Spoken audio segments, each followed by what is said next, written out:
سلام، من هانیه هستم، هنرمند و پژوهشگر در زمینه هنر و هنردرمانی. اگر که چند تا برنامه قبل رو دیده باشین میدونین که ما تو این برنامه داریم راجع به هنردرمانی صحبت میکنیم و اینکه هنردرمانی چطوری میتونه به آسیب‌های روانی که ما تو دوران کودکی دیدیم کمک کنه و به درمان ما در واقع کمک میکنه. هنر توی هر زمینه‌ای همیشه درمانگر بوده و هدف از پیدایش هنر درمان بشر بوده و ما کم کم به این نتیجه رسیدیم که بیایم از این زیبایی برای دیوارها و جاهای دیگه‌مون هم استفاده کنیم. ولی امروز میخوایم برگردیم به هدف اصلی هنر که رسوندن به آرامش و کمک به درمان تراماها و آسیب‌های روانی ماست. این سری از برنامه‌ها قراره در مورد کمک به کودکان برای درمان آسیب‌هایی که دیدن و مخصوصاً در زمان جنگ پرداخته بشه. امروز میخوایم راجع به این صحبت کنیم که چطوری میتونیم به کودکمون کمک کنیم که در دوره جنگ خیلی آرومتر از این مسیر پر از استرس عبور کنه و بتونه همزمان خشم خودشو، نگرانی خودشو، اضطراب خودشو و ترس از آینده خودشو بیان کنه. تمرینی رو که امروز با هم دیگه کار میکنیم بیشتر مخصوص کودکان بین 3 تا 7 سال هستش، ولی شما این تمرین رو به کودکان بزرگتر هم میتونید بدید. فقط بعد یادمون باشه وقتی که ما این تمرین‌ها رو به کودکان میدیم که در واقع نقاشی بکشن، باید اول اینکه یه محیط خیلی امن و راحتی رو براشون فراهم کنیم که توی اون محیط امن و راحت بتونن بیان کنن احساس خودشون رو بدون هیچ ترسی و فراهم کردن این محیط امن مهمترین در واقع نکته ورود ما به بخش هنردرمانی هستش. و نکته بعدی که خیلی مهمه مخصوصا تو دوران جنگ اینه که بچه رو مجبورش نکنیم که حتما از این تکنیکی که ما میگیم استفاده کنه یا حتما نقاشی بکشه.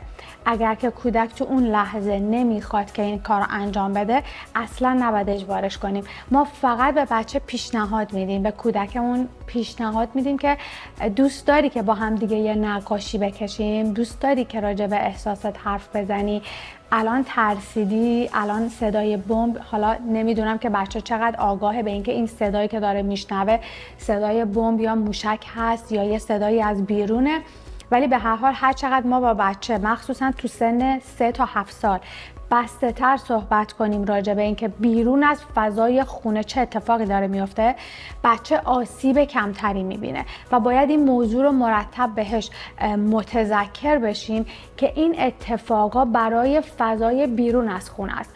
خونه همیشه یه محیط امن با پدر و مادر هستش که مواظب تو هن و تو در امنیت هستی و هیچ وقت آسیب نمیبینی و این صداهای بیرون گذراست، میاد و میره و ما تمرکز اصلیمون روی زندگیمونه. و همین که سعی کنیم روتین بچه رو نگه داریم. اگه هر روز نقاشی میکنه، هر روز بازی‌های خاصی انجام میده یا هر روز دوست داره براش قصه بخونیم، سعی میکنیم که این روتینا رو حتما انجام بدیم. اولین تمرینی که میتونیم با کودکمون بعد از اینکه وارد فضای امن شدیم و اجازه داد که ما بهش پیشنهاد بدیم که نقاشی بکشه، تمرین آزاد هر چی دلت میخواد بکشه. به بچه میگیم که هر چی دلت میخواد بکش. اگه گفت مثل چی، میگیم که الان احساس چیه؟ به چی فکر میکنی؟ میگه که دارم میترسم از این صداهایی که میاد، از این اتفاقایی که داره میفته، از این که تو رو دست بدم، از این که بابا مامانم بمیرن، خیلی میترسم. و ما بهش پیشنهاد میدیم خب بعد از این که بهش گفتیم فضای خونه فضای امنیه، پدر مادر همیشه پیشت هستن، هیچ وقت ترکت نمیکنن، حالا دوست داری چی بکشی؟ و وقتی این امنیت رو بهش دادیم احتمال اینکه نقاشی خوشحالتری بکشه خیلی زیاده. ولی اگه بچه همچنان دلش میخواست که خشمش رو نقاشی کنه، ترسش رو نقاشی کنه، ما به هیچ وجه دخالت نمی کنیم در مراحل کشیدن اون نقاشی و اجازه میدیم که تمام انرژیشو بذاره برای اون بیان احساسش. مخصوصا بچه‌ها تو سن 3 تا 7 سال کمتر قدرت کلامی دارن برای بیان احساسشون، یعنی نمیتونه راجع به احساسش بعضی وقتا حرف بزنه. مخصوصا پسرها کمتر صحبت میکنن راجع به احساسشون. پس وارد شدن به فضای هنر و کشیدن نقاشی و استفاده از رنگ بهترین ابزار برای بیان این احساسه. بعد از اینکه کاغذ و مداد شمعی یا مداد رنگی حاضر کردیم کنار دستش، این فضا رو بهش میدیم و ازش میخوایم که نقاشی آزاد بکشه و احساستو بکش، هرچی دلت میخواد بکش بدون هیچ محدودیتی. پس این تمرین رو الان اگر برنامه ما رو میبینید انجام بدین همراه با کودکتون و منم اینجا سعی میکنم این تمرین رو انجام بدم. خب با توجه به اینکه قراره که من احساس آزادم و نسبت به این صداهای ترسناکی که دارم از بیرون میبینم بکشم، خب احتمالا اینکه رنگای تیره انتخاب کنم خیلی بیشتره و احساسم بیشتر رو به قهوه‌ایه و اون رنگا رو برمیدارم و شروع میکنم به اینکه احساسم رو نقاشی کنم.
نقاشی آزاد من اینجا احساس میکنم که تموم شد و تونستم تمام احساسم رو توی این نقاشی بیارم.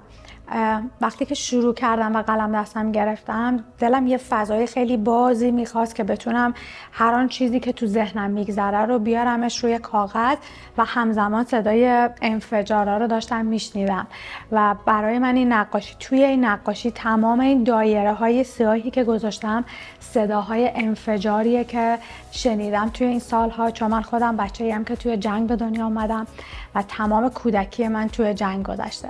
پس این صداها رو خوب میشناسم، صدای آژیر رو خیلی خوب میشناسم و وقتی راجع بهش صحبت میشه میدونم که چقدر تیره است و چقدر هنر کمک میکنه که بتونیم اون احساسمون رو بیان کنیم.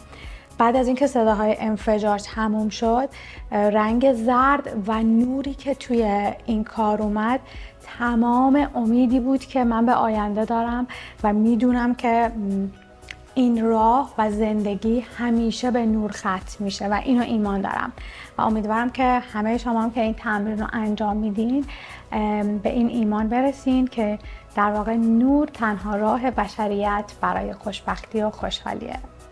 امیدوارم این تمرین رو انجام بدین. تو تمرین بعدی میبینمتون.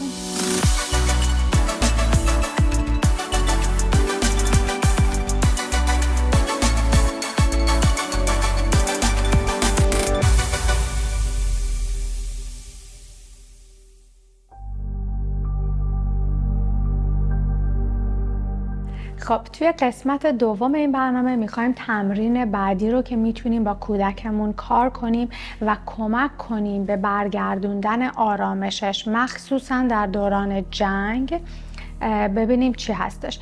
توی دوران جنگ بچه‌ها احساس امنیتشون رو از دست میدن. در واقع امنیتشون به خطر میافته. چرا؟ چون مکان امنشون در این لحظه به خطر افتاده. ممکنه از بین بره، ممکنه بمب بخوره و دیگه نداشته باشن، یا مجبورن از خونه امنشون به خونه دیگه‌ای موقتاً مهاجرت کنن. و این مهاجرت کردنه و بردن کودک از فضای امنش به یه منطقه دیگه بچه رو به شدت دچار اضطراب میکنه و یه ترس عمیقی تو وجودش میذاره که اگه من دیگه نتونم برگردم به خونم چی؟ اگه فضای امنمو از دست بدم چی؟ اگه اسباب بازیامو از دست بدم چی؟ و مرتب این استرس بیشتر و بیشتر میشه. خب وظیفه پدر مادر اینه که با آگاهی کامل با بچه صحبت کنن و این موضوع رو بهش در واقع کامل توضیح بدن که این فضای امن ما ممکنه موقت جابجا بشه و بریم جای دیگه، ولی ما چون خانواده هستیم و هممون با هم هستیم، پس هیچ وقت هیچ اتفاقی برامون نمیفته و کنار هم هستیم و در واقع امن هستیم. اما تمرینی که بهمون کمک میکنه که بتونیم بچه رو تو فضای امنش نگه داریم، حتی تخیلی و موقتاً، این تمرین فضای امن یا خانه امن هستش. به بچه میگیم که خونه امنتو نقاشی کن، حتی خیالی.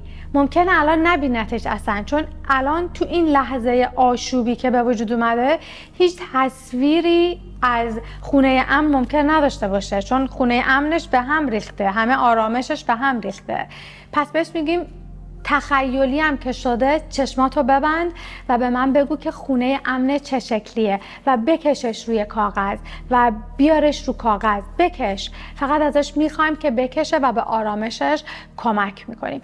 البته که اجبارش نمی کنیم. اگه تو فضایی هست که به ما اجازه ورود داده و نقاشی میکشه، اینو براش تکرار میکنیم و توضیح میدیم. در غیر این صورت به هیچ عنوان بچه رو مجبور نمی کنیم که نقاشی بکشه یا کاری انجام بده اگه دوست نداره. اولویت اول ما خواستن خود بچه است، یعنی احترام گذاشتن به آنچه که کودک در اون لحظه میخواد. شاید دوست داره به جای نقاشی کردن بازی کنه، پس ما به خواستش احترام میذاریم، میگیم باشه بازی کن، ولی هر وقت دوست داشتی برگردی به نقاشی به من بگو، من وسایلتو برات میارم و با هم دیگه نقاشی بکنیم، یا خودت تو فضای امن خودت نقاشی بکن. و این آزادی انتخابو همیشه بهش میدیم تا خودش برگرده و بخواد از ما که اون فضا رو براش آماده کنیم که بتونه نقاشیشو انجام بده. پس نقاشی کردن فضای امن یا خانه امن مخصوصا در روزهای سخت زندگی یه تمرینیه که بهمون کمک میکنه که بچه بتونه آرامشش رو خیلی سریعتر برگردونه و از این روزای سخت آرومتر عبور کنه، چون تمام این لحظه ها داره تو ناخودآگاهی کودک ثبت میشه و هر چقدر ما سعی کنیم که در واقع بچه رو بیخبر از فضای بیرون نگه داریم، اون احساسش بهش میگه که بیرون در خطر، فضای امنی نیست، پس اینو حس میکنه.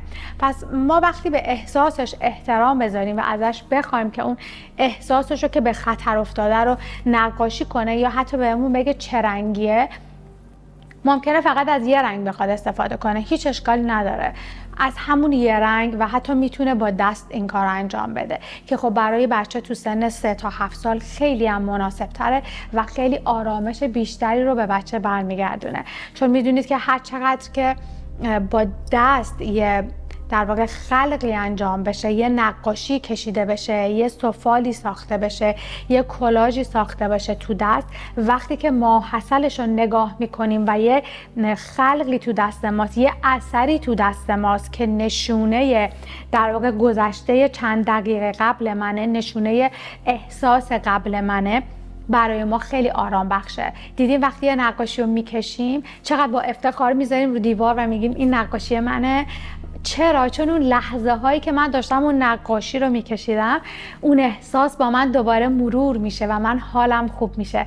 برای اینه که کسایی که کار هنری انجام میدن، نقاشی میکشن، سفال میسازن یا هر کار دیگه ای که میکنن که ثمرش قابل مشاهده است، براشون اون لحظه ها خیلی لحظه های نابیه و حتی با دیدن دوباره اون اثر هنری حالشون خوب میشه، برای اینکه ضمیر ناخودآگاهشون برشون میگردونه به اون احساسی که داشتن.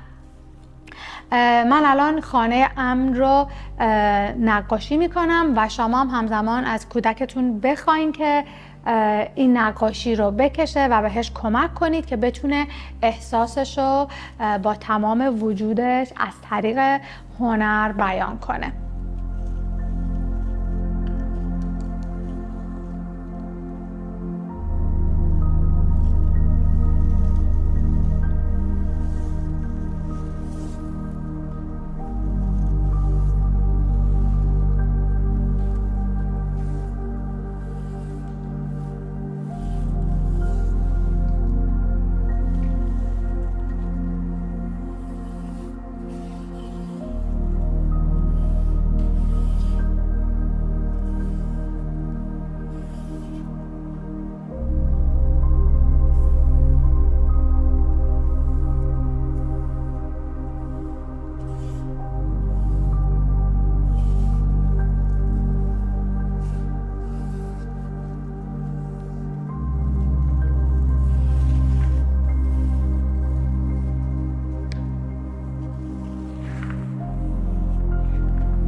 نقاشی خونه امن من اینجا کشیده شد و این خونه برای من خونه‌ایه که خیلی سبزه، خیلی رویاییه، خیلی پر از رنگه و یه شیروانی قهوه‌ای داره و پنجره‌های خیلی بزرگ داره، یعنی قسمت بیشتر این خونه با پنجره و نوره که من میبینمش و خورشیدی که همیشه در حال تابندگیه و منی که خوشحالم و توی خونه امنم هستم.